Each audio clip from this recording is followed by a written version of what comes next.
Welcome to Small Remarks, where we kill to stop the killing, where we wage war because we want peace, and no one bats an eyebrow.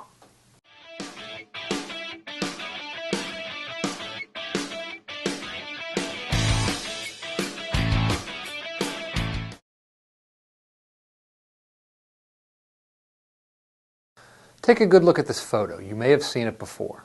It was taken in 2005 in Iraq, and the little girl is covered in blood because U.S. troops fired on a car carrying her family, killing her mother and father and paralyzing her brother. That's the blood of her family splattered all over her. This photo, when I first saw it, made me angrier than almost anything I can recall in my adult life. And it encapsulated the war in Iraq for me. What was it that we thought we were doing? This was what the war was all about. We were, spreading freedom and democracy and standing up for what's right.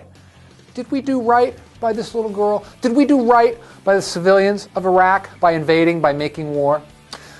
Americans might keep this in mind as we continue to lurch toward military strikes in Syria. Obama was on TV this week using dead children as a rationale for lobbing cruise missiles into Syria. Think of the children, think of the civilians killed by the chemical warfare attacks in Syria. The United States must act to stop atrocities like this from spreading. We must send a message. But I would like people to consider that often, too often, those that we would seek to protect with our military might are harmed by our military might. And this is a question I have for liberals in particular who support Obama's war in Syria or the reasoning behind it.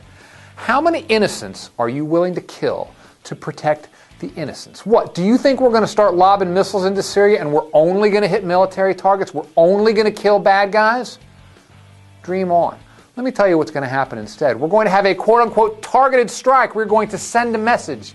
And there will be collateral damage. There will be civilians killed. There will be mothers and fathers and maybe little girls like this one's blown to bits. You will have mourning children, mourning families as we've seen in Afghanistan, as we've seen in Iraq, all because we needed to send a message. All because we needed to do what's right and what's moral.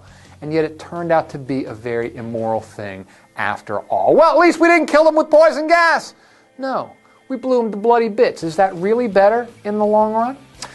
We only want peace, we say. We wage war because we want peace. We must kill to stop the killing. And we must send a message, but exactly what is that message? And will it take? What if these targeted strikes that Obama wants don't destroy Assad's arsenal of chemical weapons? What if they don't result in regime change? And even if they do, who's to say that the person replacing Assad is going to be any better than Assad himself? I tell you that the arguments for war in Syria are exactly the same as the arguments for war in Iraq were. Saddam Hussein and Assad have weapons of mass destruction, and they have used those weapons of mass destruction. They were flouting international law. If we fail to act, we embolden dictators worldwide. Think of the children.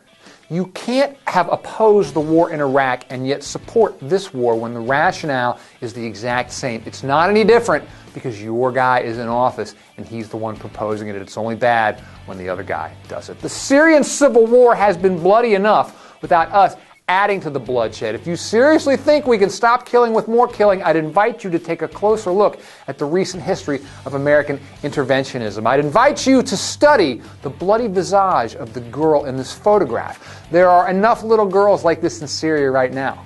We don't need to make any more.